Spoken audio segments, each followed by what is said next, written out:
நபிகள் நாயகம் ஸல்லல்லாஹு அலைஹி வஸல்லம் சொன்னாங்க, அல்ஹம்மு பில் இயால் இன்ன மினத் துனூபி துனூபா. உங்களுக்கு தெரியாது, உங்க குடும்பத்திற்காக நீங்கள் சில நேரங்களில் கவலைப்படுகிறீர்கள். இந்த கவலை எத்தனை பாவங்களை அழிக்கும் தெரியுமான்னு கேட்டாங்க. குடும்பத்துக்காக கஷ்டப்படுறது, உழைக்கிறது, உடல் ரீதியா இதெல்லாம் இல்ல, கவலைப்படுவோம் பாருங்க. குடும்பத்துல பையன் இப்படி இருக்கிறான, நல்ல ஒரு வேலை கிடைக்கலையே, பையனுக்கு ஒரு நல்ல ஒரு படிப்பு கிடைக்கலையே, இப்படி எல்லாம் சின்ன சின்ன விஷயத்தை நம்ம கவலைப்படுவோம் பாருங்க. நிக்காக இருக்கிற பொண்ணுக்கு நிக்கா செஞ்சு வைக்கணுமே, ஒரு நல்ல இடம் அமையணுமே, குடும்பத்திற்காக படுகிற கவலை.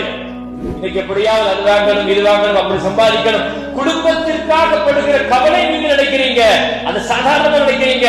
இந்த உம்மத்திற்கு மட்டும்தான் வாழ்க்கையின் அத்துணை அசைவுகளையும் வணக்கமாக மாற்ற முடியும். எல்லா அசைவையும் வணக்கமாக மாற்ற முடியும்.